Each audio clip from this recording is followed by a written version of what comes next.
Hello again and welcome to another Warhammer 40k Imperial Guard 8th edition faction focus video. Today guys we will be looking at the chittering swarm, the endless hordes of Tyranids. The bugs are back. This is possibly my favourite faction focus to date for two reasons. One, it is absolutely filled with oodles of information, and number two, Tyranids are a pretty weak faction, and after reading this I feel like they're going to be the Eldar of 8th edition. I think they're going to be so powerful, and in a strange sort of way I'm kind of happy, you know, because at this point I'm so jaded and bitter. I'm so salty, guys. The salt is so real that anything that can topple the Tower and the Elder from their pinnacle, from lording it over me as a lowly guard player, I'm happy with. And besides, everyone loves fighting Tyranids because you just shoot loads of bugs and loads of things die and it's great.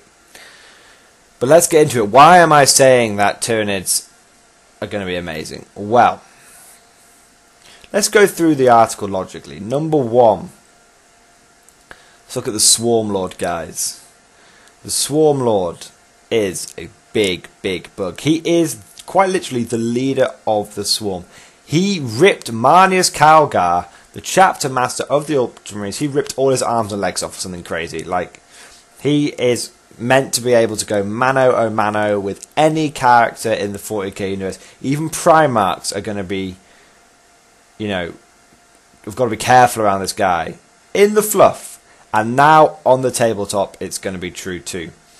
This guy has weapon skill 2+, ballistic skill 3+, toughness 6, 12 wounds, and a 3+ save. He also has a 5+ invulnerable save, which increases to a 4+ if he is in melee.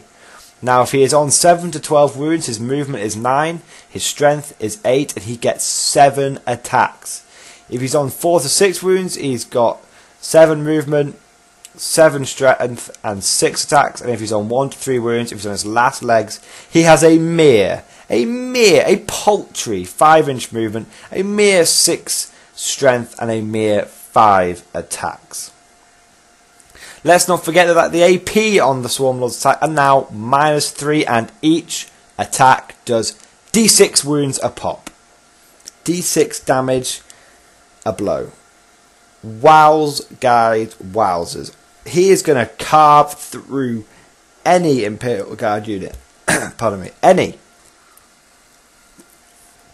I mean, old man Yarrick ain't going to have a chance.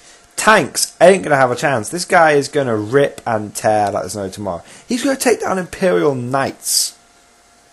If he gets the charge off and he's on full wounds, he's going to hit with 6 attacks. Against, let's say, a Lehman Russ, for example. Let's say, you know, Lehman Russ got 12 wounds. He's going to hit with 6 attacks on that 2+. He's then going to wound with half of them, which means he's going to wound with 3. Each one of those is going to do 3 wounds on average. So in one go, the Swarm Lord can just bring a Lehman Russ down to its final last legs. You know, in one go. I mean, that's just brutal. But he's also a psyker, number one. Number two, which we'll get to later in a second, but the really big thing about the Swarm Lord, the thing which is making me just gasp in just exasperation, is his Hive Commander ability. The Hive Commander ability allows for him to choose a unit, including himself, but choose a nearby unit and allow it to move in the shooting phase, and it can still charge afterwards. That is just so much awesomeness right there.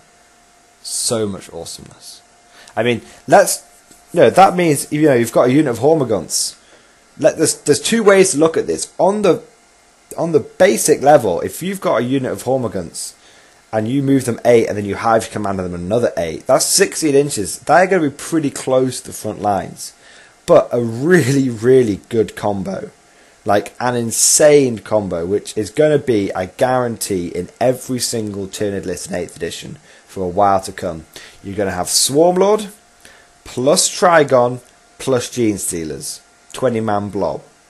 What's going to happen is at the end of your turn 1 movement phase, you're going to pop up your Trigon and have the Gene Stealers follow him through the tunnel. Because don't forget, guys, Subterranean Assault, it's the new Deep Strike rules. Tyrannids, go and check them out if you haven't already.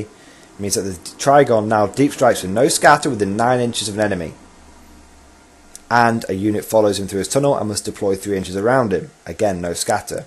So this Trigon's going to pop up 9 inches away, and the Gene Stealers are going to pop up around him. Then your Hive Command, that's at the end of your movement phase. Then you Hive Commander those Gene Stealers, and you get them 1 inch away from the enemy. Which means they can't overwatch against you because you're within 1 inch. Don't forget that. And then you have a guaranteed charge. And because you charge against all but a handful of units, you're going to go first. And you're going to have all those special rules they were talking about with the Gene Stealers. You know. All those special rules. Because you guys don't know what all the special rules of Gene Stealers are, do you? Well, let me go on to those right now. So if you hit your opponent with 20 Gene Stealers, this is the level of death and destruction you are going to reap on them. Because number 1, Gene Stealers have an 8-inch move, as I've already said. They also have a 5+ invuln save. And if you put Catalyst on them, they've got basically a 5+ feel no pain as well. If you have 10 or more Gene Stealers in a unit, and you will have 20 in a unit following that Trigon, then you get the special rule Flurry of Claws. That means each Gene Stealer gets 4 attacks, which means 80 attacks on the charge. Also, if you put a Broodlord in there with them, which you can do, they get +1 to hit, so that's 80 attacks hitting on 2+. Oh, and by the way, Gene Stealers get their own special kind of rending, -4 AP. That means anything that isn't in Terminator armor is not going to get a save, and even Termites are only going to get a 6+ armor save. This combo is a guaranteed turn 1 unit delete for the Tyranids. I'm not even mad, I'm not even angry, I'm just impressed. That is insane, that's awesome. That is really showing Gene Stealers to be the shock troops that they have always been described as in the fluff. Because Gene Stealers do 2 things, as you guys well know, as you NID players well know. Gene Stealers do the sneaky Gene Stealer cult thing, but when the Hive Fleet turns up, they engage Psycho mode, and they become the main shock troops of the Hive Fleet. This right here, this ability, Subterranean Assault, plus Gene Stealer Brood, plus Hive Commander combo, that trifecta it's going to shock me is what I'm going to say. They are going to rip through. This single unit right here, if done strategically and done well by a Tyranid player, could easily overwhelm an entire first wave of guard. You know, if you've got your squad strung out across the front, you've got a couple of conscript blobs up front, this unit right here will go into them and will tear them apart. And don't forget, guys, the hype train keeps on rolling. There ain't no brakes on this heresy train. It has, I believe, been confirmed by Games Workshop that you can now consolidate from one combat into the next. If you don't have adequate spacing and this rape train hits you, it will fold half your army in one go. Easily, it'll just consolidate onwards. It'll just follow the train. It'll just follow the trail of corpses. I mean, imagine this. You think you're all clever. You space your guys out a little bit. You know, 3 or 4 inches between each wave, right? You're going to have 3 or 4 waves. How much? You know, that's what you're going to have, right? You're going to have about 3 or 4 inches between each squad, between each wave. Okay, Gene Stealer blob pops up, charges you, munches through your first squad, goes on to the next, munches through that, goes on to the next, and goes and goes and goes and goes and goes until it physically runs out of steam. It's going to be insane. Now, we don't know how the consolidation rules work yet. It might not be as bad as I think. It might simply be a case of if you smash into, if you destroy one unit and consolidate into another, you don't fight that combat right here. It might just be a case of you're now in combat, so someone's going to have to pull back if they want to shoot you, maybe. But if we're going back to 2nd edition, if we're going back to, this is 8th edition, some people are calling it 8th edition 2.5. Then we will have entire flanks rolled up by combat units. They're saying assault is brutal. This could be just game winning. And like I said, I'm not even mad. I actually think it's awesome. Because it's a new kind of power that it's a new level of destruction we've never even seen in a game of 40k. And guess what? It's coming from a basic infantry unit. Semi-elite Gene Stealer. Nuts. Absolutely nuts. I mean, I've not even covered everything in this yet, guys. I've not even covered everything. There is more to come. If you're a Tyranid player right now, you will be just giggling with glee. Because Synapse, guys. So, you know when the Games Workshop said there'll be very few units and very few things that will be immune to Battle Shock? Well, guess what? That was kind of a lie when it comes to the Tyranids, because they ignore Battle Shock when within Synapse range. Holy shit, guys.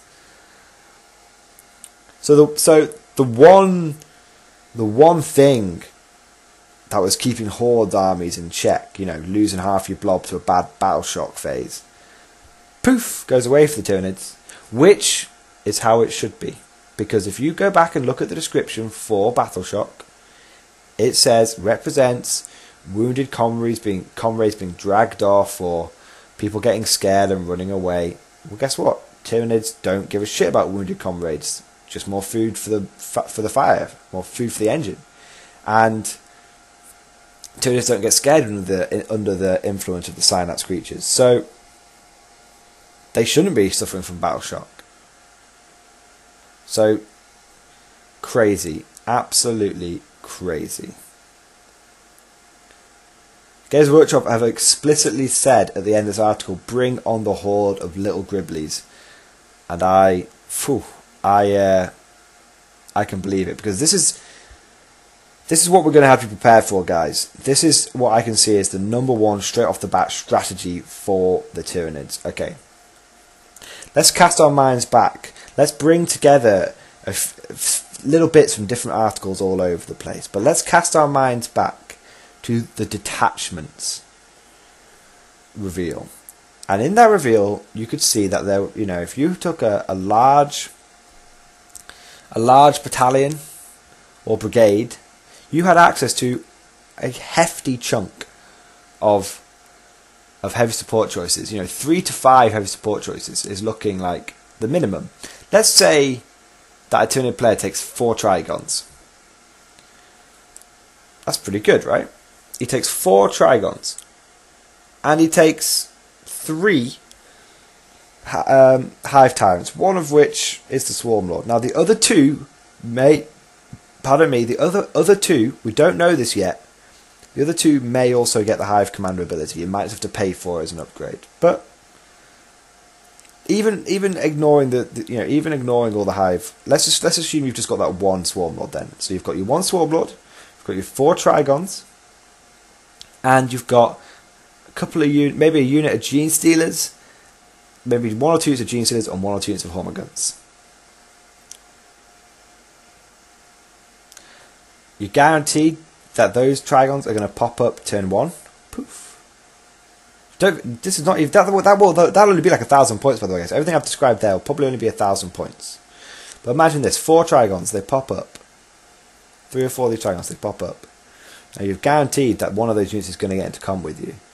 But with the Hormiguns having, you know, as well, you're looking at potentially 1 to 3 units getting into close combat with you turn 1. We're talking 30-man Hormigun blobs, 20-man Gene Stealer blobs with Broodlords. I mean, Tyranids are now going to be, I mean, every reveal is showing us this, but Tyranids are going to be another faction which are going to be awesome at turn 1 charges. Okay, turn 1 charges are going to be amazing. Another variance of this strategy, guys, though, you might say to yourself, you know, Tyranid players might discover that getting that 8-inch charge for when they pop out is harder than they think. You know, they might find it's harder than they think. So we may not see Tyranid players, you know, maybe you'll have these 4 Trigons again, but maybe only one of them will contain Gene Stealers. Then the other 3 contain Termagants, and you might be thinking, Termagants? Why would you waste this on Termagants? Let me tell you now, guys, 9 inches, that means every Termagant's going to be in range. Spine Fists are currently twin-linked weapons. Twin weapons now means 2 shots, which means each one of those Termagant blobs is putting out 60 shots. Which means turn 1. And Termagants are cheap, guys. Termagants are as cheap as conscripts, pretty much. Termagants are 4 points a model currently. Can you imagine this? Termagants. It's 90 Termagants, so cheap as shit. Just popping up in front of you, putting 180 shots point blank into you. Those weapons are assault weapons as well, which means that risk of, oh, I don't make the charge, or, you know, whatever, which you have with those Hormagants, you don't have with regular Termagants. They'll shoot the shit out of you, and then maybe as an added bonus, charge in. Insanely powerful, guys. Absolutely insanely powerful. Which means, assuming, you know, Termagants got 1 attack each base, and they've all got Spine Fists, you could be looking at, and if they get the charge off, each Termagant on turn 1 is going to be putting out 90 attacks on you, 60 from shooting, 30 from close combat. Times that by 3, 270 attacks, plus the ones from the Gene Stealers, another 80, 350 attacks coming in at you turn 1. Brutal, brutal, brutal stuff. I believe that the Gant one, the Termagant one, will actually probably turn out to be more popular, because, you know, imagine this, an Imperial Guard. Imagine like you're playing as you're an Imperial Guard, and this happens to you. These 3 units of Gants backed up by these Stealers. What's going to happen is you're definitely going to have 2 units at least overrun by those Gene Stealers. Let's say you've got two 10-mans. Let's say you've got 4 or 5, you know, squads strung out front, ready to be the meat shield. You know, those Stealers are going to munch 2 of them. Each one of those Termagant blobs is going to munch the others. And then after that, you've still got the Trigons, guys. Don't forget, the Trigons themselves aren't just a delivery system. They are also a deadly as fuck close combat monster. D6 wounds per attack from those Trigons. 4 wounds, 4 attacks each, I believe. Maybe even more. It's just absolutely crazy, guys. So, all I can say is be prepared for the Tyranids. Be prepared. So far, they are the most powerful faction revealed. They are more powerful than Tau, more powerful than Eldar, more powerful than Dark Eldar, more powerful than Imperial Knights, blah, blah, blah. So far, the Tyranids are looking like the most obviously most powerful faction. But that's partly down to the fact that we've been given so much specific information. A lot of other faction focuses, we've not been given as much specific detail. Anyway, guys, I am looking forward to facing the Swarm. You know, let's be honest, guys. As Imperial Guard players, we can relate to Tyranids, can't we? We can relate to them. We know that they've had a hard time like we have. So, you know, it's good that at least one Horde army out there is getting some real love from Games Workshop. You know, and there's nothing like a classic Imperial Guard Tyranid matchup. The Endless Swarm versus the ranks of Guardsmen. One way or another, they might be really powerful. We might get our butts kicked every game. But one way or another, it's going to be an epic battle, guys, against those Nids. So, I hope you enjoyed this video. Tell me what you guys think about the upcoming Tyranid threat. Are the Tyranids now the game-changing, fluff-breaking threat they're always meant to be? Tell me what you are thinking. I hope you've enjoyed this video, and I'll see you guys next time.